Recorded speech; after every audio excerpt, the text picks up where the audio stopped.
musical piece to call everybody to the meeting house, so I'll just use my voice. We're going to get started in about 2 minutes.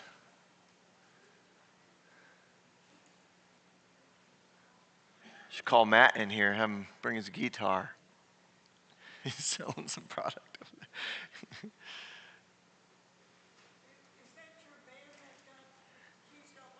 Yeah.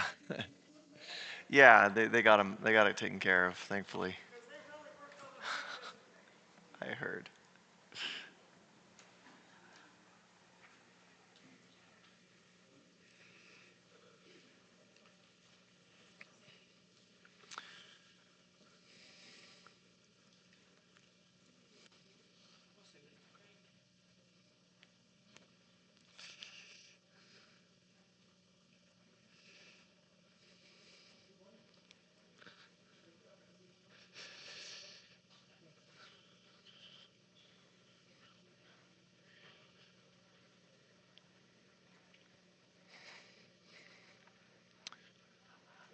All right, folks, we'll get started.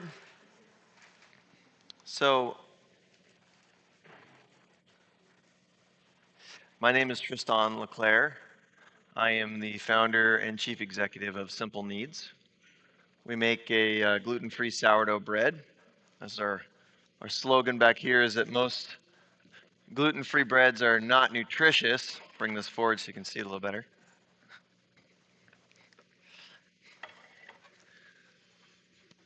And I think we're going to see today that a lot of bread is not nutritious anymore. So we've crafted a delicious, nutritious sourdough bread that everybody can enjoy and get the benefit of health from. So I do have a question for you as we're getting started. How many of you know that you have a dysfunctional relationship with gluten? Okay. So the next question is, how many of you don't know that you have a dysfunctional relationship with gluten? That's a trick question.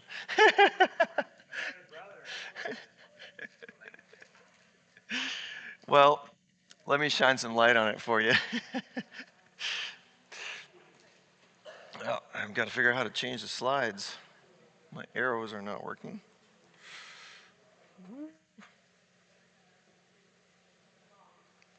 And I lost my mouse. There it goes. Do we have a clicker? He's got a clicker.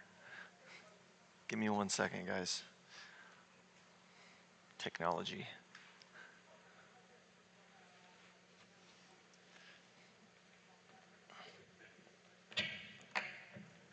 Thank you.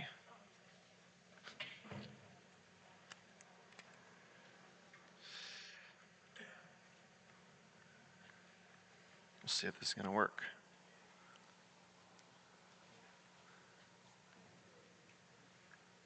Man.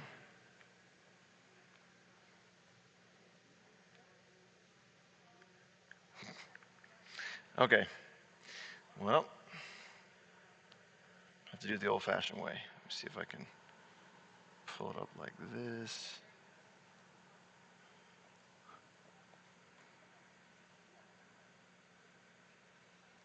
And then maybe do like this.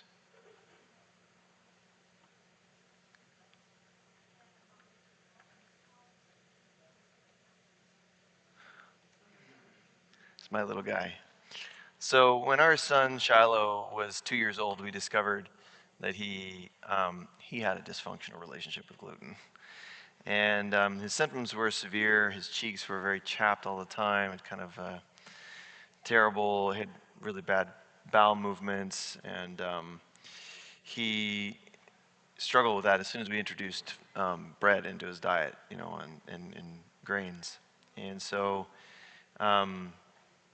this led me down a 12-year research project and, a lot of entrepreneurial trauma, founding a company. Initially, was looking for a recipe to solve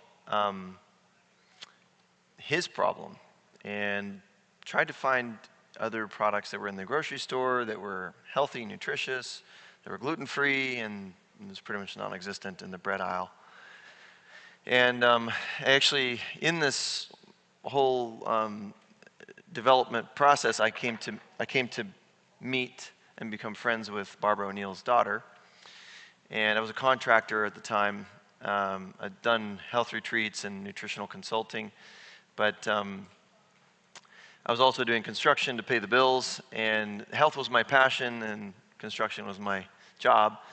And I ended up meeting Emma through a series of, I think, divinely ordained circumstances.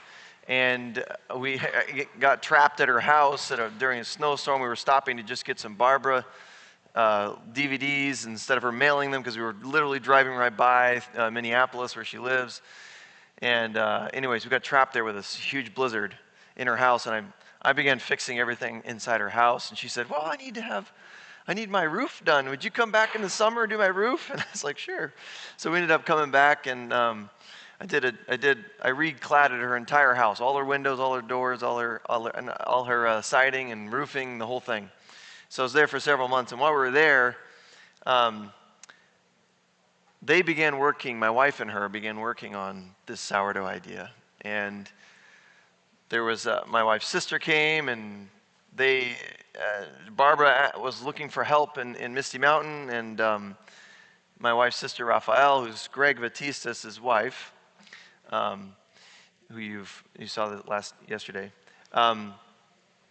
decided she was going to go to Misty Mountain. So Michael and Barbara flew her out there, and while she was there, she was staying with a woman that worked for Barbara. Her name's Evelyn Stewart, and she was gluten-free, but also believed in the sourdough that Barbara promoted, and had this kind of like very loose idea, not really a solid recipe for gluten-free sourdough bread. And she just put a little of this and put a little of that, and quinoa and teff and all these grains. And Raphael came back from her trip there, and I was still working on Emma's house in Wisconsin, and it's a long job. I didn't have help. I was working with her 12-year-old and 15-year-old son. So long story short, I saw that this was tasty, nutritious, sourdough, and I have a chemistry background, and I said, listen, it wasn't working all the time. Sometimes it'd be really great, and sometimes it'd fall in and be dense and cavernous and all kinds of problems. But I said, listen, if this can work sometimes, it can work all times. It was just a matter of finding the variables. I didn't realize what I was getting myself into. It's a tremendous make bread at all, but especially make bread without gluten in it, without using chemicals and starches and gums, nutritious. But I was stubborn and pretty tenacious, and 12 years later, here we are. And so I'd like to tell you a little bit about what I learned in my process of making gluten-free bread. I'm going to skip over some of this. So for most of history, today's talk, I want to walk through history and discovery of how bread was made in ancient times, and discover how we've gotten to the white, fluffy, spongy stuff we call modern American bread. For most of history, bread was a symbol of sustenance and even life itself. Ancient civilizations perfected the craft of fermentation, allowing wild yeasts and beneficial bacteria to transform simple grains into something both delicious and highly digestible, and that's a really important point. Their process is what we now refer to as sourdough. However, over the past century, has not been that long, we've seen the fall of traditional bread making, replaced by modern industrialized processes that prioritize speed and profit over nutrition, health, and proper digestion. Really, really important. At the same time, we've witnessed a rising epidemic of wheat-related health issues from gluten sensitivity to digestive distress linked to FODMAPs, which is the starch of wheat that stands for fermentable oligosaccharide, disaccharide, monosaccharide.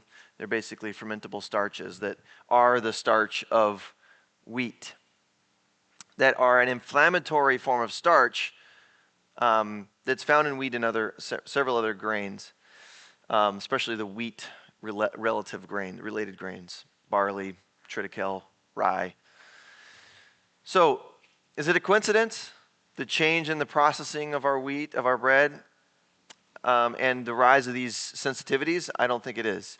Today, we'll explore how changes in agriculture, grain hybridization, the bread production have fundamentally altered what we call bread, and why a return to sourdough could help many people rise above their digestive struggles.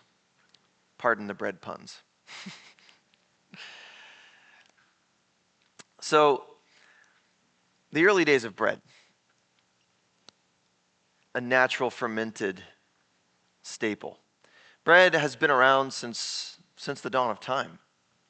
Agricultural finds in Jordan reveal that early civilizations made flatbreads using wild grains, grinding them into flour and cooking them over fire. Scientists have studied the protein residue, this is interesting, of the Neanderthal's teeth. Now, the Neanderthal is he's the front runner for the paleo diet. But look what they found. It shocked them. They thought they would find residues of flesh proteins, but instead they found proteins of lentils and barley. Maybe the narrative that we're being told isn't right. They don't challenge that. They don't understand, but they don't throw out either. But this, in my opinion, throws a wrench into the spokes of the paleo diet and the idea that humans evolved from primitive, cave-dwelling, opportunistic hunter-gatherers. These early breads that we find archaeologically and evidence even on the teeth of the Neanderthals were naturally fermented. They harnessed the power of wild yeasts and beneficial bacteria to create the first sourdough loaves. The first records we can find of leavened bread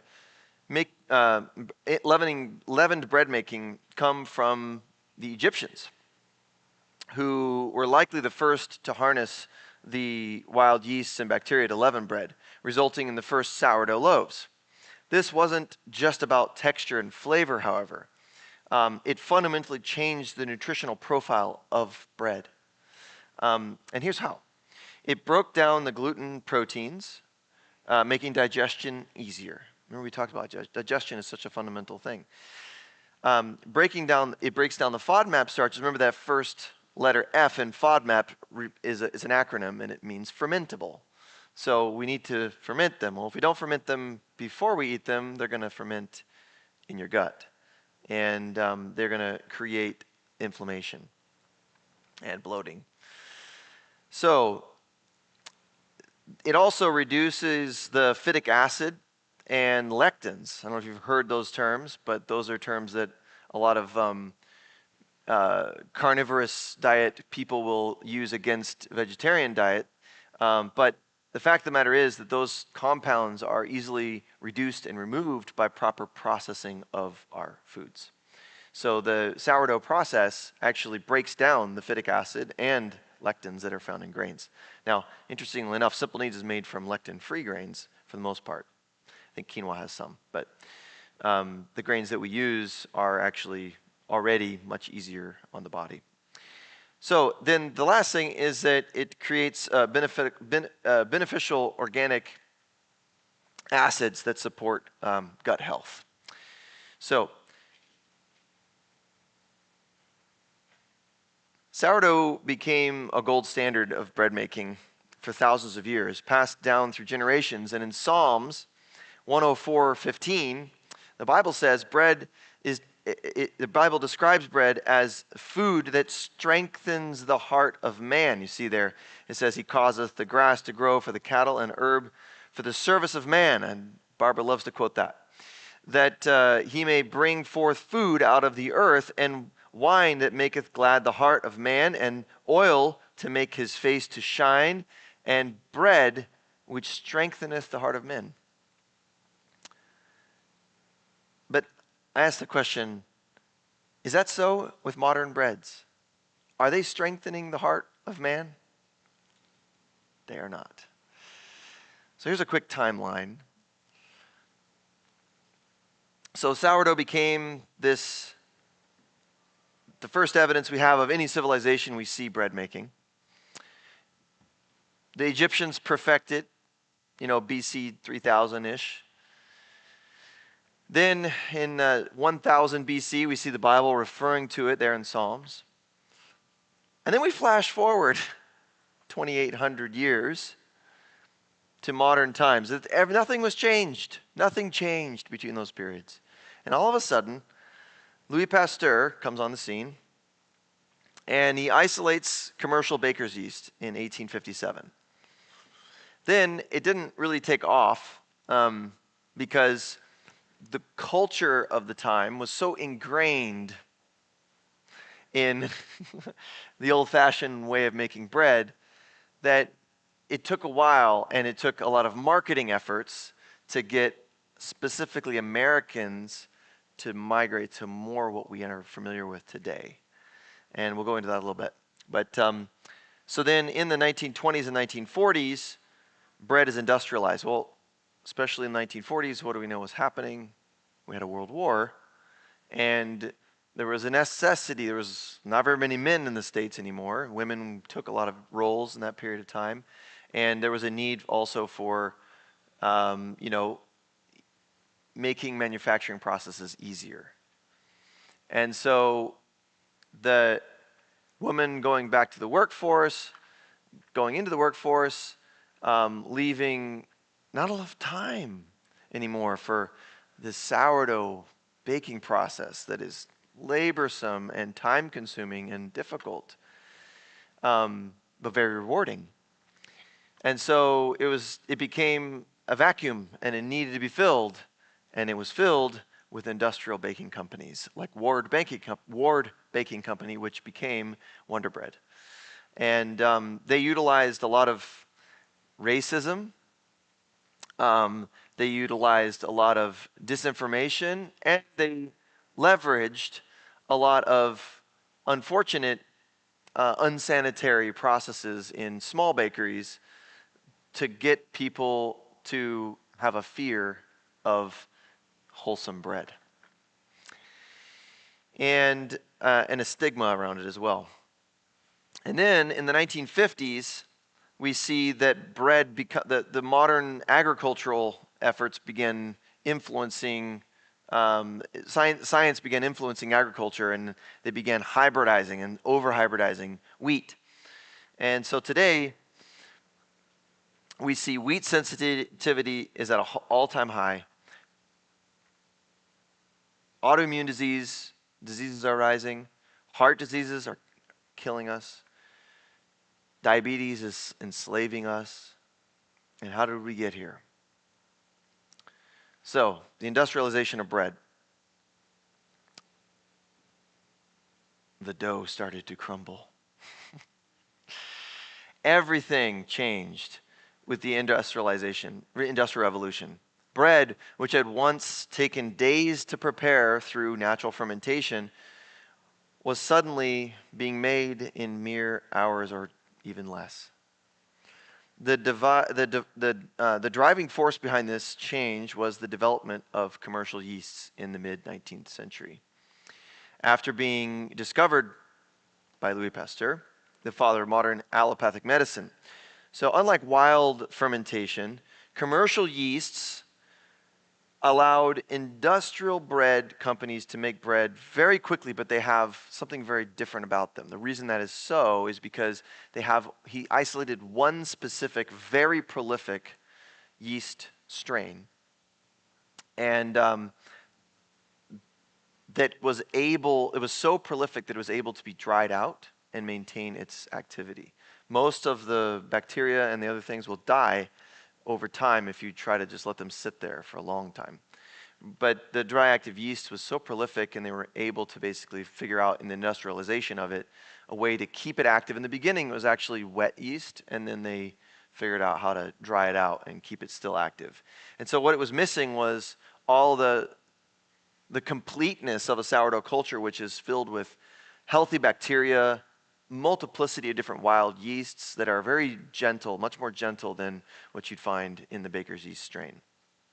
So, convenience paved the way, but what unlocked the gate? In the early 1900s, there was a growing sense of fear surrounding food making and microbial contamination.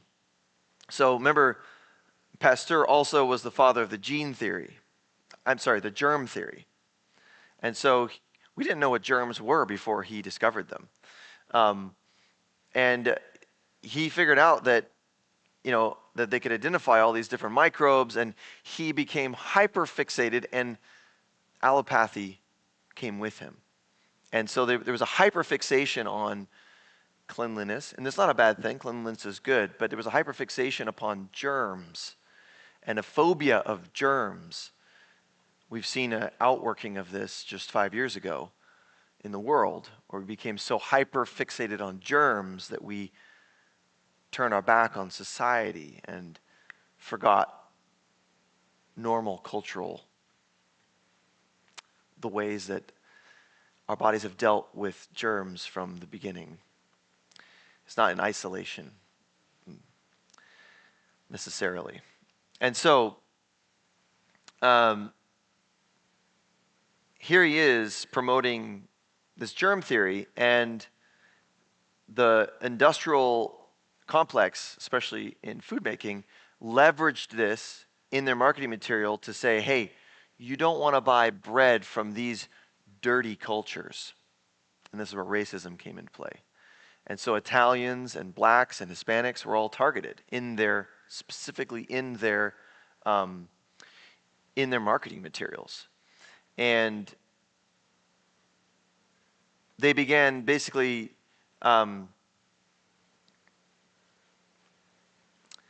capitalizing on this fear and marketed to the masses that the only safe bread was bread made from processed ingredients in regulated factories using the most modern technologies.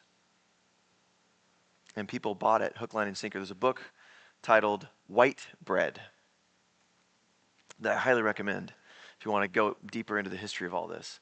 It's called White Bread. I don't remember the author off the top of my head, but it goes into all of this. They also further played on cultural and racial maxims of the time, depicting that only the poor classes ate homemade graham bread, is what they called it in those days. Graham bread was a whole grain bread.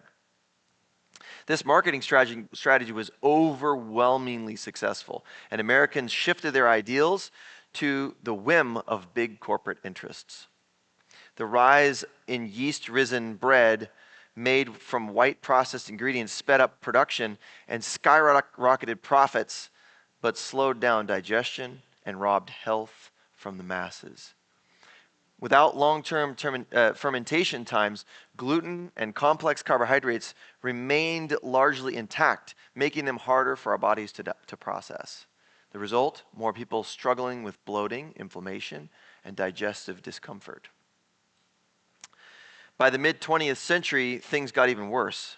Commercial bread was now being made with refined white flour, stripped of fiber and nutrients, added sugar to further accustom palates away from wholesome food. People eat whole grain bread and they say, ugh, now, because we're culturally conditioned to want white, sweet, fluffy garbage in our bodies. Preservatives and emulsifiers were added. Emulsifiers bind fat and water and help the bread to be even softer. Now, you go to a grocery store today, you go to the bread aisle, especially like Walmart, and you go touch those breads. I mean, what do they do? They're like a memory foam. That's literally like memory foam. That's not food, guys. It's not food. High-speed mixing and artificial leavening was also added. So not just the yeast, but they add all kinds of other leavening agents. This transition, if you look at the back of one of those labels, the ingredient list is this long. A little tiny print, just can't pronounce most of those. Don't eat it. Don't eat it. This transition away from sourdough rose in parallel with something else, a surge in gluten and wheat sensitivities. And this isn't just about celiac disease. Millions of people who don't have celiac still struggle with wheat, but there is even more to the story.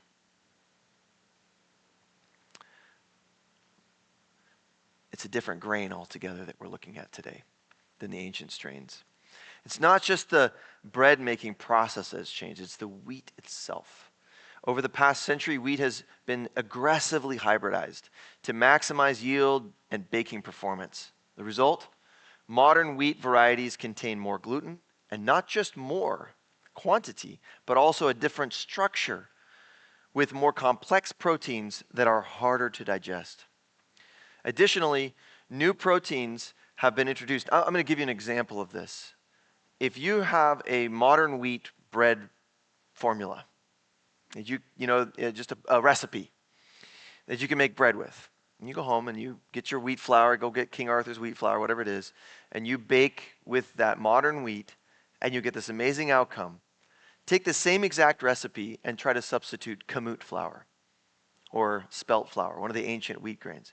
You will not get the same outcome. You will not. And it's literally not that they've added anything to the wheat, just the wheat itself is very, very different. They have additionally, new proteins have been introduced that didn't exist in ancient wheats, some of which may trigger immune responses. Today's wheat is not the same wheat our ancestors ate, and that's a crucial part of the problem. As commercial bakeries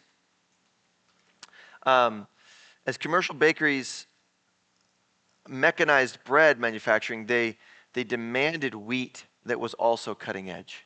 You see, which is the cart, which is the horse? One drives the next.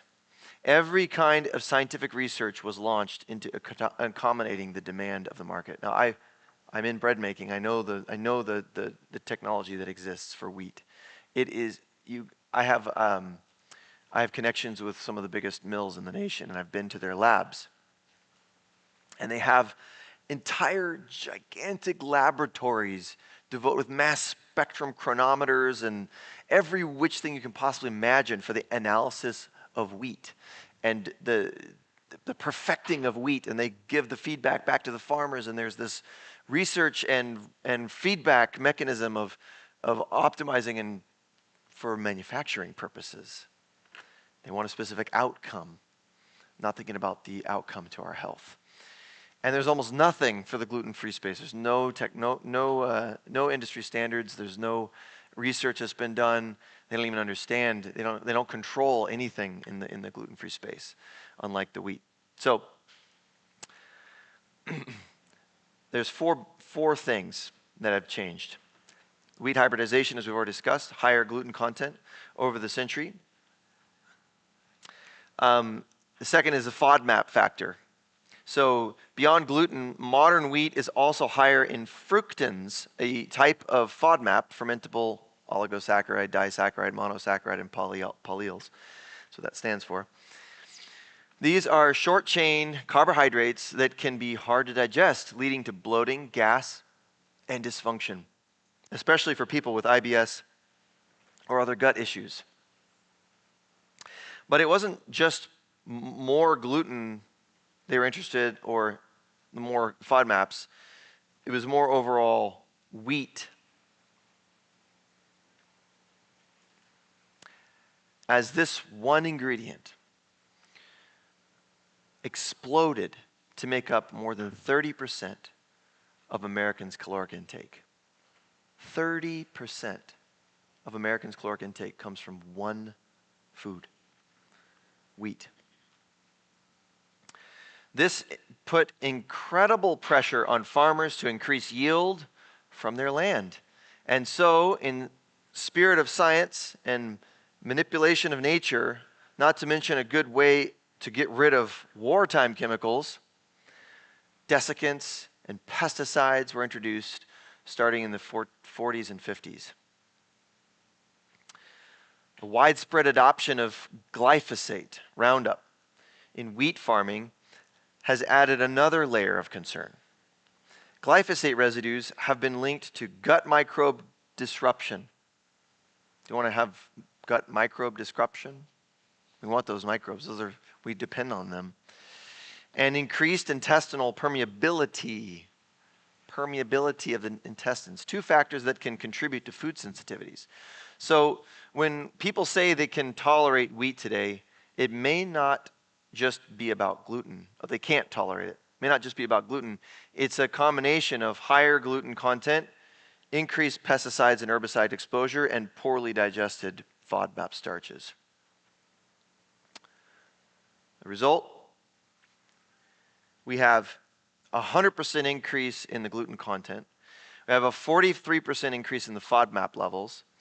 Glyphosate residues, I'm not sure what that 76% is about. That's a typo, sorry. But the FODMAP residues in 8,500 parts per billion. 8.5 parts per million, if you want to say it another way. Reduced beta carotene, reduced vitamin Bs, reduced iron and zinc. All these things are not good for our health. And here's where organic sourdough comes to the rescue. Sourdough fermentation naturally counteracts many of the problems modern wheat and fast bread making have created. Gluten digestion. This is really fascinating. A 2010 study in applied environmental microbiology found that sourdough fermentation breaks down up to 97% of gluten, making it easier to digest,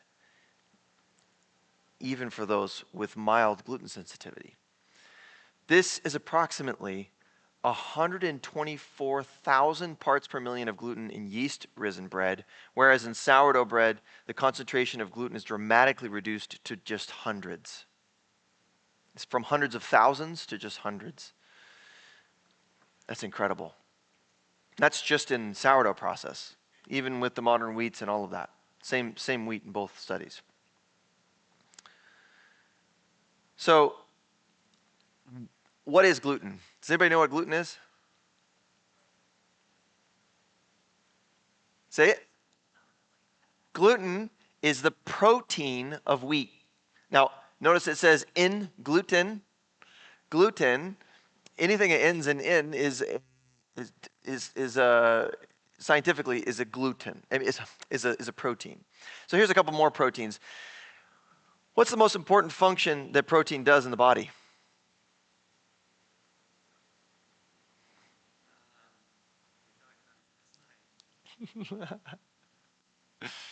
The answer is yes. Protein does every function in the body. Proteins are commonly named with IN at the end, as at the end of their names, which you may know a few of them. Who knows what insulin is? Insulin? It's a protein. It regulates blood sugar levels by facilitating glucose uptakes in the cells, secreted by the pancreas, and it's secreted by the pancreas and it acts in the bloodstream and various tissues, especially the muscles and the fat cells. So insulin is necessary for the uptake of sugars into the muscles in the form of glycogen, which is your fast source of energy when you need it. Your muscles store that sugar in your muscle tissue, so that when you have to exert yourself quickly, it has a source of energy that's very quick and rapid to utilize. The other place that the body likes to store excess sugar, if your glycogen stores are filled in your muscles and you're good to go, if there's excess sugar, especially if it's coming all at once, as it does with refined carbohydrates and white bread and sugar, it goes to the fat cells. And so then we start putting on weight, undesirable weight. So, and also when we hit the body quickly, with a dose of sugar or processed carbohydrates, the pancreas has a rapid response in insulin, and that does two things. One, it makes the cells more resistant to the action of the protein of insulin in the uptick of the sugar into the cells. So it gets blocked. And then two, it wears out the pancreas. Pancreas is like, oh, I'm so exhausted. You're always hitting me with all these huge tasks to do. And so, very, very bad stuff. Both of those lend towards diabetes. How about hemoglobin? Anybody know what hemoglobin is? It tells you on the slide. Hemoglobin. It's a protein. It ends in IN. It transports oxygen from the lungs to the tissues and carries carbon dioxide back to the lungs for exhalation. It is found in the red blood cells. What is the central element of hemoglobin? Iron is the central. That's why it's red, by the way. Red. That's why the red blood cells are red. And it's interesting, chlorophyll is very similar to hemoglobin, but it doesn't have iron in the center of it. It has, is it magnesium? Well, I'm not remembering now. It's another compound, but that's what makes it green, is the difference in that compound. So, or element. So, so if you are low in iron, you will be low in oxygen. We're going somewhere with this. Oxygen is the final acceptor in the electron transport chain in the mitochondria. Who knows what the mitochondria are? It's a little bit of biology class here. Mitochondria are the powerhouses of the cell. They're where ATP is created. ATP is your body's primary source of energy, adenosine triphosphate. So, in essence, why do we have low energy when we have low iron? This mechanism. Iron is, again, oxygen is the final acceptor. The hemoglobin is the transporter of oxygen. That's what its job is. And oxygen is the final acceptor in the electron transport chain in the mitochondria, which is the Krebs cycle. Maybe you remember the Krebs cycle? It's where we, with oxygen, produce energy, aerobic energy. So,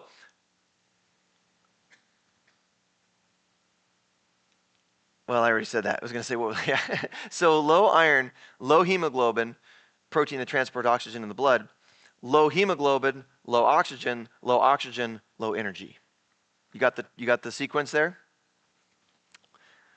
How does that relate to bread? We're going to get to that. Actin. How about actin? Anybody know what actin is? It's the protein of action. It's literally named that way because of what it does. It's how your muscles work. The proteins in your muscles, the protein that makes them constrict is actin, appropriately named. How about zonulin? Zonulin. This is a really important one that many of us probably never heard of. Zonulin, in normal amounts, zonulin is essential for gut health. It allows controlled movements of nutrients through the gut to the bloodstream. Is that an important function to have regulated correctly?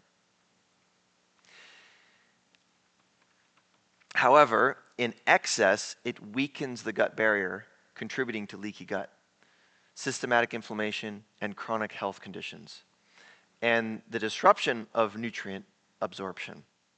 So if zonulin's overstimulated, then you can't absorb nutrients the same as you. If it's too little, then you can't absorb, and if it's too much, then you're absorbing too much, right? So it's a very important balance. We have to have it's a very important balance. Zonulin is. But it's not the enemy. It has a vital role in creating that balance. So what do all these have to do with bread? Here it comes. So pay attention. High concentrations of gluten stimulate the body to produce a spike in zonulin in your intestines. Zonulin creates more permeability in the gut walls. It loosens the tight junctions in your gut and creates intestinal permeability and lowers nutrient absorption due to leaky gut and inflammation, impairing the duodenum, which is the first section of the small intestine, which is responsible for iron absorption. I don't know if you caught that. So zonulin spikes. It impairs the absorption of iron. It also paves the way for leaky gut and proteins that are not fully digested to get into the bloodstream. We'll get into that. Okay, so now we have set the stage for low iron. Chronic inflammation also, and potential large undigested protein molecules crossing the gut wall when they were not supposed to. These foreign proteins in the bloodstream are seen as invaders by our immune system. Antibodies are formed to destroy and remove them. Great, right? Wrong. Many of these proteins, including gluten itself, are indistinguishable by our immune system from many of our body's own proteins. What's that sound like? For specifically the thyroid. Ever heard of Hashimoto's disease? Gluten is bioidentical to the proteins of your thyroid. But remember, gluten opens the door via zonulin for any foreign proteins you may have eaten to enter free of charge. It paves the way for many autoimmune disorders. Now, gluten in moderate quantities is fine. It doesn't hurt us at all. But when we're looking at the difference between hundreds of thousands of parts per million and hundreds of parts per million, that becomes a problem, a big problem. And also, let's not forget about it impairing iron absorption. So hemoglobin is lowered. Oxygen is therefore lowered. Energy is therefore lowered. Strength is reduced. Actin can't act. Flexing your muscles becomes harder. What about insulin? Carbs without fiber. But we usually eat our bread. It usually has 28 grams of carbs to maybe 1 gram of fiber. That is way too high of a carb to fiber ratio. We should be looking at 5 to 1 carb to fiber ratio, optimally. 5 to 1. 5 grams of carbs for every 1 gram of fiber. Our product has, I think, 16 grams of carbs for 3 grams of fiber. Very, very close to a 5 to 1 carb to fiber ratio. That's unheard of in bread. I only know of one other, and that would be Ezekiel bread that comes even close. So, the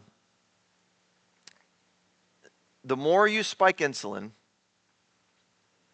right, carbs without fiber, the more you spike insulin, the more the cells become numb and resistant to insulin. Insulin's call to action. Your fat cells fill up, they split and double. That's how adipocytes, the fat cells are called adipocytes. That's how they work. The second that they get full, they split in two, and now there are 2 half-empty ones. And when the fat cells are empty, they send a chemical call to the brain to eat. They don't like being empty, and so it becomes a vicious cycle where we're eating food that is being stored in fat cells that are filling them, doubling them, and increasing our appetite and our demand for food. This process continues. It crowds out your intestinal organs, and chronic disease of all types ensues. We are working against this body that has been designed to heal itself, against the laws that were made to sustain me, as Barbara says. So, did I go too far? Let me see here. No, we're going back to this. So, that was all just the gluten, that predigestion element. Then we have 3 more pieces. We're almost finished. FODMAP reduction. The slow fermentation process reduces fructans, meaning sourdough is naturally lower in FODMAPs than regular bread as well. A 2017 study in gastroenterology confirmed that many people with IBS tolerate sourdough better than conventional wheat products. And that's because of the breakdown in those FODMAP starches. The sourdough process doesn't only break down the protein complex of gluten, it also breaks up the other things. So skipping this natural fermentation process sets the stage for some serious problems. Add to unbroken down gluten, it's a highly inflammable.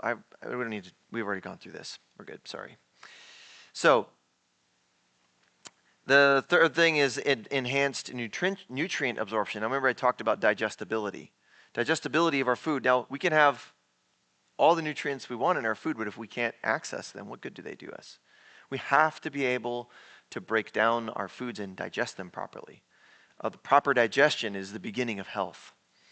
And so the lactic acid bacteria in sourdough help to break down the phytic acid and the lectins, which are inhibitors to absorption of nutrients. And so it's important that they go through that fermentation process before we eat them. Increasing the availability of, guess what, iron, zinc, and magnesium through the sourdough process. So nutrients often depleted in modern diets, these are. And the reason is, we already talked to this, there's mechanisms in just gluten that spike zonulin, again, and then that goes through a cascade of reactions that limits the absorption of these nutrients. And they're not only not unlocked, they are also then prohibited by our body to absorb for what's in them. And the fourth reason for sourdough is improved gut health. Sourdough contains beneficial bacteria, lactic acid bacteria, which supports a balanced gut. Now, obviously that bacteria is killed in the baking process, but the byproducts of it aren't, and the byproducts are really good for us. And they help to regulate digestion. So this probiotic culture creates postbiotics, like acetic acid, which buffers blood sugar spikes and lowers blood sugar in the body. So the byproducts of the sourdough process, the fermentation of these lactic acid bacteria, helps to moderate the uptake of sugar in the bloodstream and not get those insulin spikes.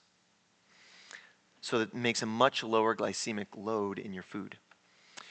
It also leaves behind all the prebiotics, or indigestible fiber, which feed your healthy gut flora, which in turn strengthens the walls of your gut and builds your defenses against disease and the absorption of nutrients. Isn't that great? A well-made ancient grain sourdough doesn't just taste better, it rises to the occasion, offering a path back to health. In conclusion, so we'll kind of recap. The modern rise of gluten and wheat sensitivity isn't just about our bodies. It's about what we've done to our bread. Between hybridized wheat, rushed fermentation, and chemical additives, we've strayed far from what bread made a cornerstone of human civilization. But there's hope. By returning to traditional sourdough methods and regenerative organic agricultural practices, we can reclaim the benefits that our ancestors had without knowing them. They didn't understand them. We can understand them. We got science to really get to the bottoms of all this stuff. We know what zonulin is. You know, David didn't know what zonulin is. We know these things, but we're like wise fools. We have the ability to know, but we don't do. We think we're smarter than nature. It's not just about nostalgia, it's about science-backed nutrition. But the only way to make a change is to change our purchasing habits. This will not be easy, as white empty carbohydrates like refined flour and sugar are addictive and have generationally changed what we consider delicious. But I believe that we must start with education. This is why I'm standing here today.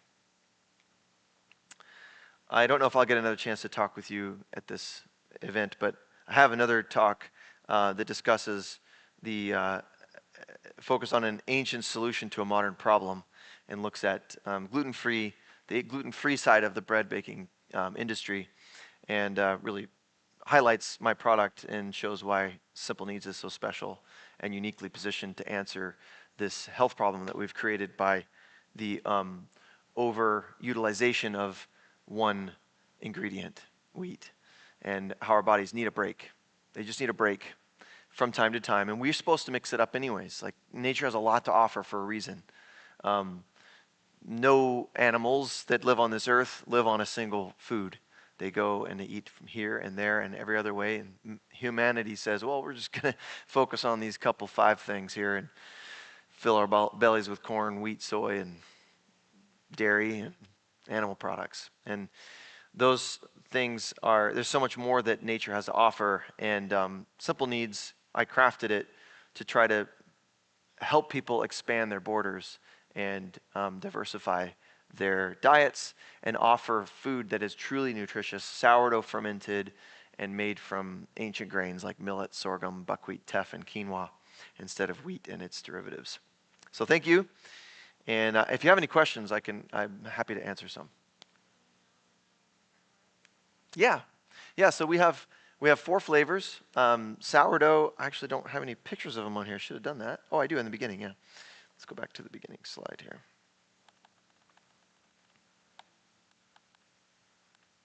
So sourdough's in the middle there. It's the red one. Or it's actually orange. It's kind of coming through red on this slide. Kind of dark orange. Sourdough is our flagship product. They're all sourdough, but we just named one sourdough for marketing purposes. Works quite well. And so it is actually highest in teff, which is an Ethiopian grain. It's highest among all the other breads in teff. Ethiopians use teff to make injera.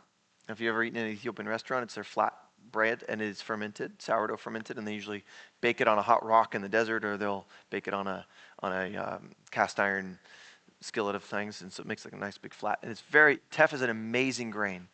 It is high in vegetable albumins. This is the protein similar to the proteins of eggs, but it's a vegetable form of it, a plant-based form of it. And they say in Ethiopia, teff, a man who eats teff is a strong man, is an Ethiopian saying, as it's been one of the fundamental staples in their diet for a very long time, and their warriors used to eat a lot of it. So they have that saying. It also means the word teff means where is it in Ethiopian language, because it's so tiny. It's a little tiny seed. It's the smallest seed that if you drop it, it's gone. So sourdough is high in teff, but also has the other grains in it. Quinoa Power Grains, the yellow one, is our oil-free offering for anybody that's hypersensitive to oils. We wanted to give a solution. So there's literally no oil in it at all, no added oil. Not that I have a problem with oil, but some people are sensitive to it, so we made a solution for that. And one of my favorite breads, I douse it in oil, but I douse my olive oil all over it. But I like the texture and flavor of it. It's higher in quinoa. So quinoa is a very supple grain, and it's stretchy. So it makes a bit more softer bread, I think, than the sourdough, personally. The cinnamon raisin is just that. It's actually a base of the quinoa flavor that we add cinnamon raisins to. We don't add any sugar to it, so it's not like a sweet bread. It's a little bit sweet because we add more raisin juice to it, but it's all sweetened with raisins. So again, we're really focused on providing healthy products, and so I'm uncompromising. Even for necessarily, I could increase my sales by so much if I wanted to make people addicted to my product, but I'm just not interested in it. So we stay true to our core values. And then pumpkin nickel is really cool. That's the brown one. And we call it pumpkin nickel because it's not pumpernickel, because pumpernickel is made with rye flour, which rye has gluten in it. But we have pumpkin seeds on top, so it's a little play on words. Pumpkin nickel.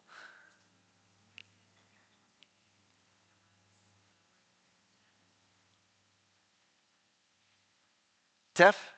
Teff is the Ethiopian grain. That's what I was talking about. Ethiopian grain, yeah. So each of the grains, like quinoa comes from South America, teff comes from Ethiopia and in Africa. The millet and sorghum come out of India originally. I mean, they're grown domestic. All of these are grown domestically now, but this is their ancestral origins.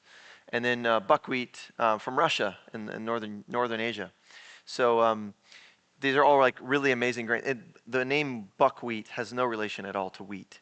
It says wheat in the name, but there's no relation at all. It's actually a fruit of a flowering plant. It's not even remotely related to wheat. Yeah. So I don't know if I answered your questions. I was talking about pumpkin nickel. Pumpkin nickel is our play on pumpernickel bread with pumpkin seeds on top. And it's kind of like a dark rye flavor with no rye in it, and make it with brown teff. So that it gives it kind of dark. And I put a little carob powder in there as well to give it kind of it's like a roasted carob powder, so it's kind of a very earthy. And if you like a dark rye, it also has caraway seeds. It tastes a bit like a rye bread, and it performs amazing in like a grilled sandwich. I make a oyster mushroom or portobello mushroom. I prefer oysters. Reuben. So I'll instead of the corned beef, because I'm plant-based, I will saute some wild edible mushrooms, make them really savory, and then I'll put the sauerkraut and the Thousand Island and vegan version of that, and then grill it with the mushrooms in the middle of it on a grill. It's amazing. It's so good. I want one right now. So, yes, sir. Einkorn is an ancient wheat, and it is a very good grain. Very, very good. It's difficult to bake with because it's not hybridized. So you're going to get bread. To make sliced bread with it is really difficult because it doesn't hold up. Just similar to the gluten-free grains, they're really difficult to get it to do what we do. So, start experimenting. That's what you got to do. Try working with einkorn and some psyllium. And maybe try adding into it a little bit of millet. And you don't do millet? Okay, yeah. So try mixing the grains in the baking of it, and you'll get the properties of the different grains can compound in the baking process and provide beneficial outcomes. Yeah. Yeah. It does have gluten in it. Einkorn does, but it's a very diminished amount. Very, very diminished amount.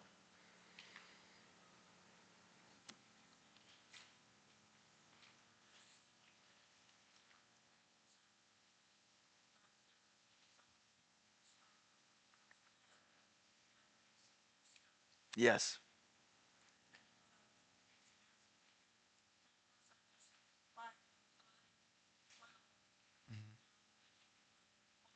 Yep.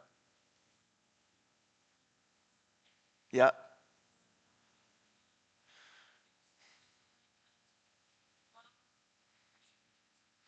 Well, there's nothing wrong with rye. Rye has not been nearly as hybridized as your modern wheats. So there's nothing wrong with eating rye whatsoever. And if you're doing it through a sourdough process, it's you're breaking down that gluten. It's not a harmful food. I'm not here to say that at all that wheat is a harmful food or that wheat derivatives are harmful. Gluten is a harmful compound.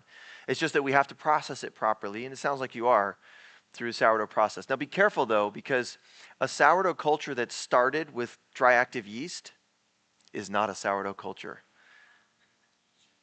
Yes. Do you want to start one? You're trying to start one? Yeah. And these are finicky beasts. They're like, it's like caring for a toddler or like a newborn, really. You have to feed it every 4 hours. Refrigeration helps a lot. They didn't have refrigeration in ancient times. But you can play with hydration as well to help preserve it longer. The lower hydrations can often last longer and preserve the bacteria and the yeast in them. There's a whole research study that you can do on just maintaining sourdough cultures. Barbara talks about a man, I think Barbara does. Anyways, there's a man in Europe that has a sourdough library. And he actually has like a sourdough, it's like a lockbox. It's like a bank. You can take your sourdough starter to him, and he'll preserve it for you and feed it and keep it alive. And you can always draw on it whenever you need to. Of course, it costs money, but it's interesting that exists. So every sourdough culture is going to be different. If it's a true sourdough culture, and the way you start them from scratch, you don't add anything. It's just flour, and water. And you keep it warm at room temperature until it starts to ferment. You have to feed it frequently. So I typically do 1-to-1. It's water and flour, 1-to-1. By weight, not volume, by weight. Always use your scale. Yeah. So when you're feeding your sourdough starter, I need to feedback your questions if somebody's watching online. But so yeah, what's the ratio of feeding flour to water? That's what she asked. So I usually do 1-to-1. Yeah. And when you're just getting it started, you have to feed it frequently. I'm going to be honest with you. I've never actually done that.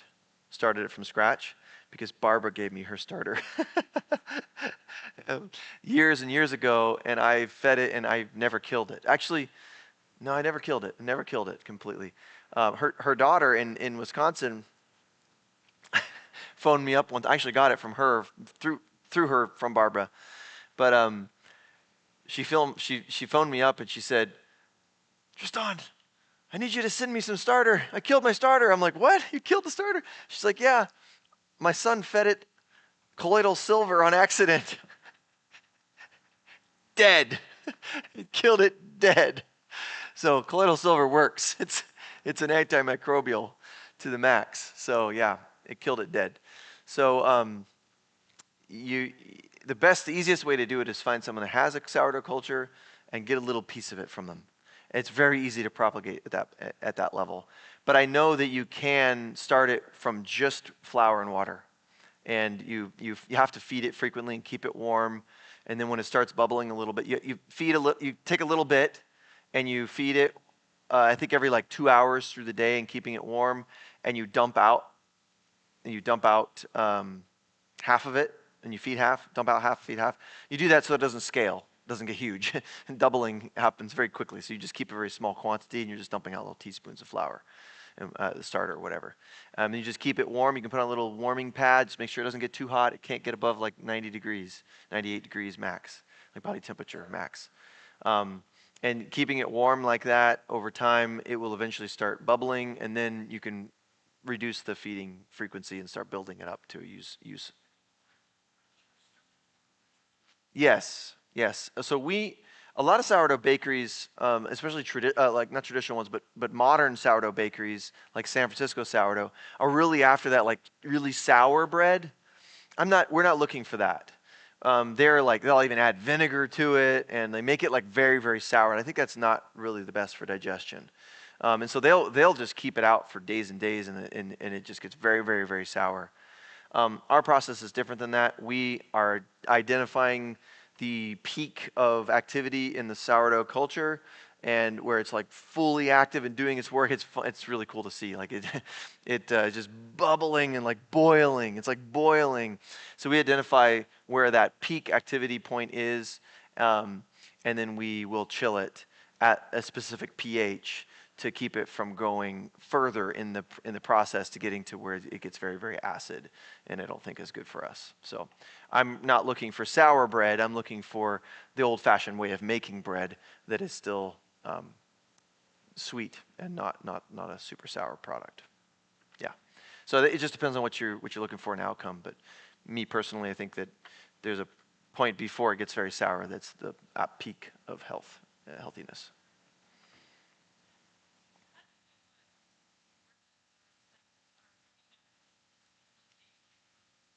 How do you know what brands are using the healthy flours?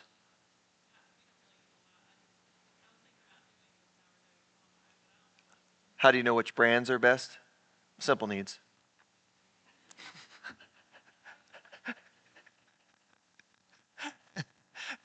Wrong question. It's the wrong guy. Yeah. I mean, earnestly, I don't know many breads on the market that are really doing a great job of this. What brands of flour to use? Interesting. What I would suggest to you is that you seek to use the ancient wheats as much as possible. So find the kamut flour. Kamut is one. I think it's K-A-M-M-U-T. K-U K-A-M-U-T, kamut. And then there's spelt flour. You know what that is. And then there's the einkorn flour. And you can use barley, you can use triticale, you can use rye. These are all good. They all have different properties. They're all going to have different outcomes, different flavors, different, ability to rise. If you're looking for the wheat-related grains, um, but I would recommend experimenting if you want to bake it yourself, experimenting with some of the gluten-free grains as well: the millet, sorghum, buckwheat, teff, quinoa, amaranth, fonio. There's a whole bunch of them.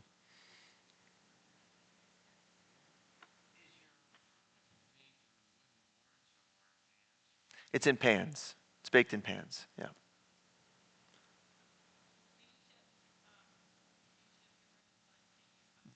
Yep. Yeah, you can find my product. Just go to simpleneeds.com, and we have an online bakery there. We bake it to order and ship it the same day it bakes so that it gets to you very fresh. You can also find it in a lot of grocery stores. We're in all the Sprouts nationwide. We're in over 1,800 Kroger banners, coast to coast. We're in all the Stop and Shop and Shaw's in the Northeast. We're in just a little over 3,000, between 3,000 4,000 stores right now. Working on a whole bunch more. I wasn't here yesterday. I'm supposed to be doing MC here, but I wasn't here yesterday because Walmart called us and wanted to see our product. So we went out there to talk with them.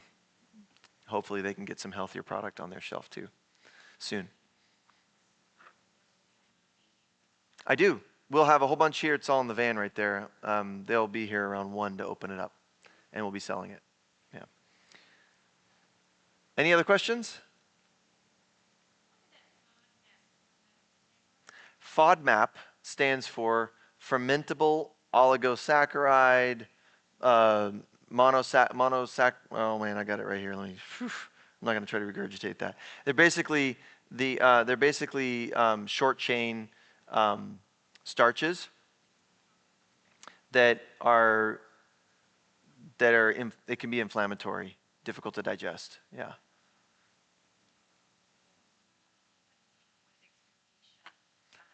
How do we deal with expiration time? We have a proprietary process that I developed to help extend the shelf life of the product if it's unopened. We don't add any additives to it at all. It's all packaging and process based. So that's all I can tell you. No chemicals. No chemicals in the bread at all. It's not chemicals in the packaging either. No, not at all. No. It's an impermeability of the plastic. It's actually the opposite of off-gassing. It's a barrier. Yeah. That's the most I can tell you, especially in this forum. Yeah. Any other questions? Longer than you need. And but as soon as you open it, it's going to be 3 to 5 days unless you refrigerate, because there's no preservatives in it at all. As soon as you introduce outside atmosphere, it's going to mold quickly. You can freeze it. Yes. Oh, long time. Yeah, 6 months is fine. Yeah. And if you do freeze it, you want to break off a slice, frozen, and toast it. Warm it up from the frozen. Don't thaw the loaf out, because you don't want to thaw and freeze for one. And two, when you thaw it after freezing, it becomes a little bit brittle. Unlike wheat bread, which will stay soft, it becomes brittle and it'll break easily before it's warmed again. So it's hard to get it from the thawed version of it to its supple and reconstituted from heating version of it without breaking it. So we recommend just keeping it frozen. If you're going to freeze it, break off the slice and heat it directly. My personal favorite, I eat a lot of bread. I eat like half a loaf a day or more, um, of my bread anyway, is to just refrigerate it. It'll keep in the fridge after opening, yeah, a couple weeks. And that's all I ever need it to last. So yeah.